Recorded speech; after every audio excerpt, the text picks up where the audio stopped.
5. Charles, let's step into a conversation about Houston in 2017 as their offense comes back onto the field here. But just 1-9 in their last 10 games, finished 4-12. You and I know, though, injuries really ravaged this team. Absolutely destroyed this team. And look, we focus on Deshaun Watson, the quarterback, and rightly so. He was probably going to be the rookie of the year. But when it started for injuries, it was defense. J.J. Watt, perennial all-pro, goes out early. Whitney Merciless, double-digit sack guy out. Brian Cushing, starting linebacker, out. When you start totaling up the injuries they had through the year, it's almost amazing that they made it through the entire season able to play the schedule. So that's what you're looking at with the Texans, who have been a defense-first team. If they can get everyone back healthy playing to their level and get Deshaun Watson back sparking the offense, optimism will be high in 2018. And he's going to get about 7 yards on that one, up to around the 33. I thought that was a good call. Passing situation on second down. They hit him with a draw instead and pick up nice yardage. Yeah, because the draw, they're thinking pass when they see that initially defensively, right? But you know, in today's NFL, most of the time on second and long, when it's a passing situation, pass rushers are on the field and they're only thinking one thing: get to the quarterback. Oftentimes you can bypass him with a running play. And he'll lose yardage. Brought down at the 32. That'll make it 4th down after a loss of 1.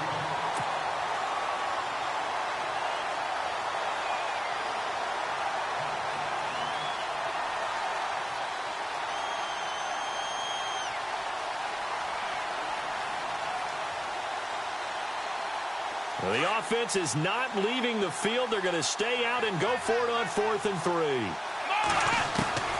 They're going for it. It's Watson. And this is incomplete. Boy, a curious decision to go for it. Doesn't pan out. And that will force a turnover on downs. I want to give a hat tip real quick, Charles, to J.J. Watt before the possession switches here. Walter Payton, NFL Man of the Year. And they totaled up how much he helped raise for hurricane relief. $37 million. Incredible. Hurricane Harvey, which really hit the Houston area in a big way, and his original goal was $200,000. So congratulations to J.J. Watt and all the people who participated. And Greg Olsen of the Panthers, Benjamin Watson of the Ravens, both tight ends, also nominated and finalists for the most prestigious award as determined by the NFL, the Walter Payton Man of the Year Award.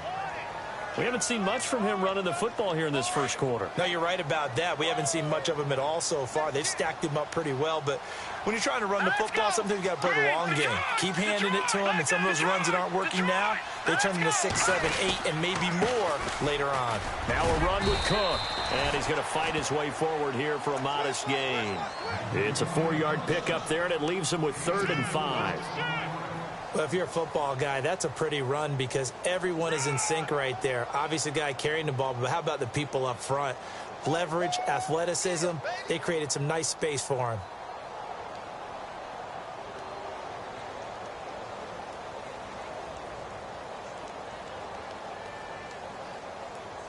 They had great starting position to begin the drive, but now they look up at a 3rd and 5. Here's McKinnon. And, he'll be shoved to the turf that time. Give him a couple on the run as it brings up a 4th down.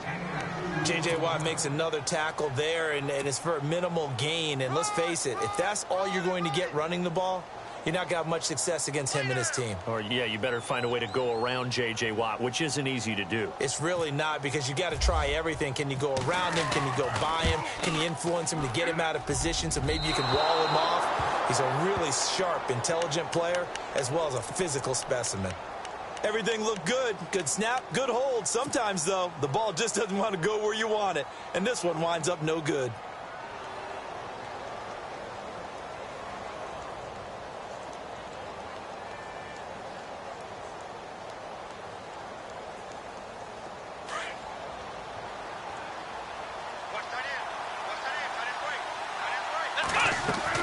They'll start out on the ground. It's Lamar Miller. And, he is really laid out that time. Knocked flat on his back. Right there around the 35-yard line. Not much happening there on first down. I thought there might have been a hole for a split second. Yeah, but it dried up pretty quickly, didn't it? Closed fast.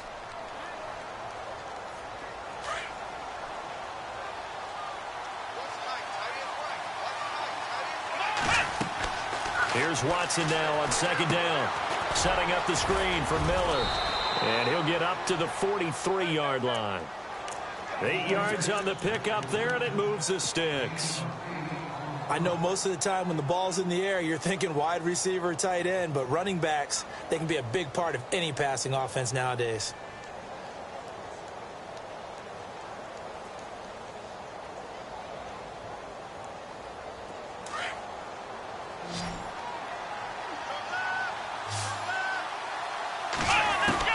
Now a first down throw, Watson. And no escaping this time as he'll go down. They got him for a sack.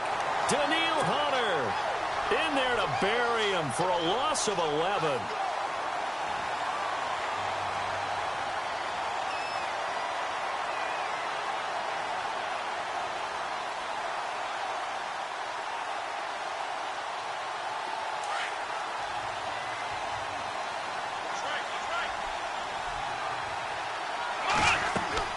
On second down, here's Watson.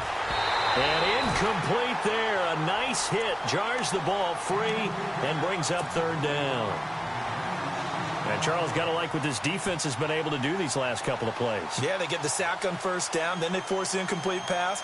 Now they're just a play away from getting the football right back, but it's a big play. They've got to hold up.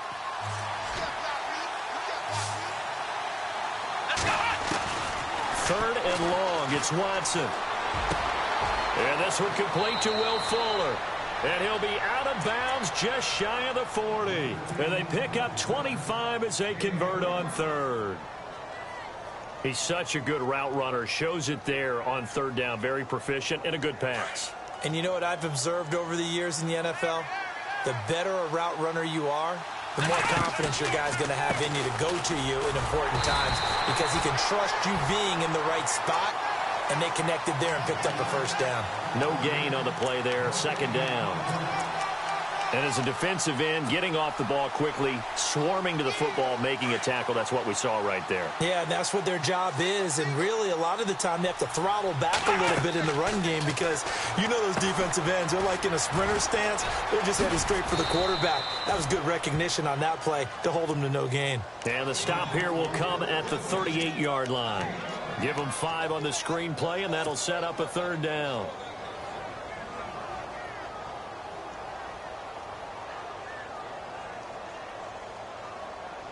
Seventh play of the drive upcoming here on 3rd and 6. Now Watson. Throw left side complete. That's Fuller. The completion there winds up a wash, and it'll bring up 4th down.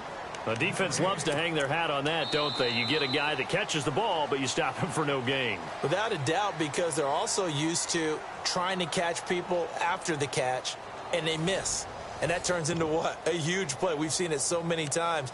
In this case, though, catch was made, put down right on the spot.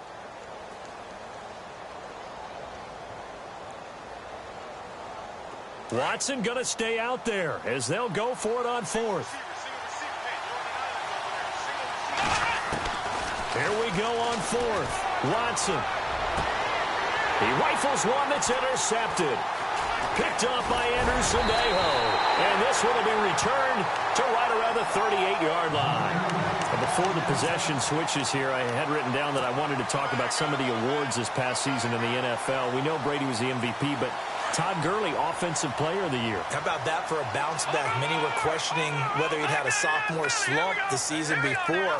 Didn't even get to 1,000 yards.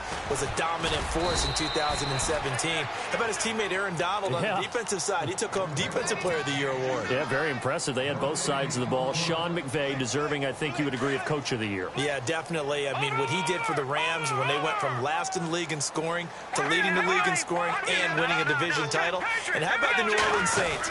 Rookie of the Year, offense and defense. Alvin Kamara on offense, Marshawn Lattimore on defense. Only a yard on the pickup there, and it'll bring up a third down. Well, he hasn't made much of an impact in the running game thus far, and after that last run, not much is going to change in that area. He hasn't been able to get anything going, and really the offensive line not helping him much. Here we go. No. Check. Patriot. Throwing on third down, Keenum. And he's got the hook up here. It's Kyle Rudolph. And he gets this one across midfield for the first down to the 46. They give him 14 yards that time and a fresh set of downs.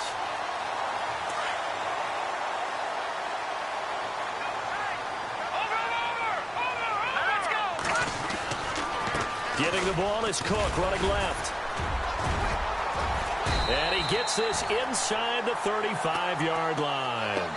Another nice gain, 13 yards that time, and another first down. How many times do we say in this game that speed kills, and it does it in so many different ways? In this case, you got a back who's quick and shifty, can make moves, make people miss, but also gets to and through a hole before it can close down. That's some of the benefits of that speed, not just outrunning people in the secondary, and that led to a really nice game. Just a yard on the first down carry, so it's 2nd and 9. Nice job by that defensive front there to hold him to a short gain on first down. Well played, I must say. Yeah, only getting 1 yard. There was no room to run.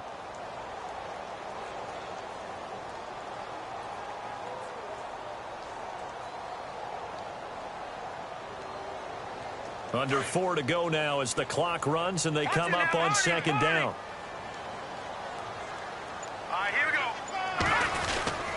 On the carry, it's Cook, and he will lose yardage back to the 34-yard line.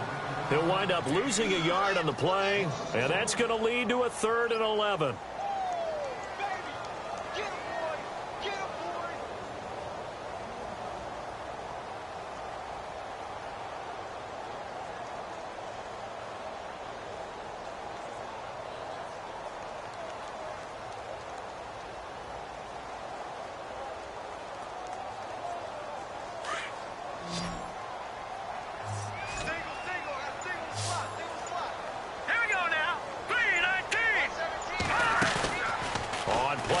It's Keenum. And this one is incomplete. One of the toughest things about playing defensive back is pattern reading, trying to figure out what they're doing. And on that one, they had the fly, just sending a guy downfield with the in route accompanying it, what people call a dagger route, trying to hit the guy underneath after the clear out. In this case, though, they're not able to get it done. Yeah, they said forget the underneath route. They went for the guy on the fly, but as you said, incomplete. 4th down for Keenum. Open man is Thielen. It's complete. And he will score. Touchdown, Vikings. Adam Thielen, 34 yards. And the Vikings find a way to stretch their lead. Now that touchdown won't allow you to totally relax, but you can breathe a little easier now. Just increased their lead. Kai Forbath on for the extra point.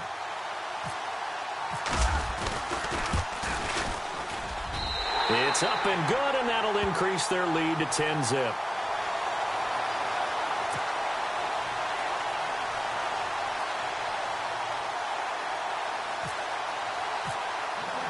Forbath out to kick this one away. That'll be taken in the end zone. And he probably should have stayed in the end zone as he'll muster a return up to only the 14-yard line. So the football switching hands here in just a second. And, you know, Tom Brady, just to go off on a tangent for a second, may have lost the Super Bowl, but 3rd MVP this past season, and what he did at age 40, really something, right, Charles? Absolutely phenomenal. Ended up beating out Todd Gurley, the running back for the Los Angeles Rams. But he would have traded it for a Super Bowl win, don't you think? How about this? The last 9 NFL MVPs to play in the Super Bowl that same season, 0-9. Yeah. He go all the way back to Kurt Warner in, what, 1999, where he won the double? We were going over that stat earlier. That is hard to believe. But he would have been the MVP had the Patriots pulled that one out. Yeah, he still has 5 rings, though, 5 Super Bowl titles for Brady. So the incomplete pass brings up 2nd down. Throwing again is Watson. Pressure coming from the Vikings, and they get there and bring him down. Everson Griffin able to collapse the pocket and drop it for a loss of a yard. Gonna need something special here on 3rd and long after that sack. What does Watson have in his arsenal? Here's Watson. He'll try and set up the screen. It's complete. And he's going to lose yardage here back at the 8. Losing 4 yards that time, and now it's 4th down.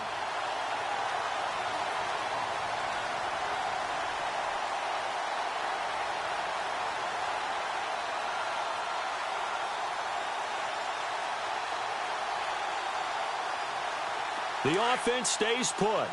They failed twice already in this first half, but they're going to go a 3rd time here on 4th down. Watson now to throw. And for the 3rd time here in this half, it's intercepted. Terrence Newman with a pick. Then he will bring it back to about the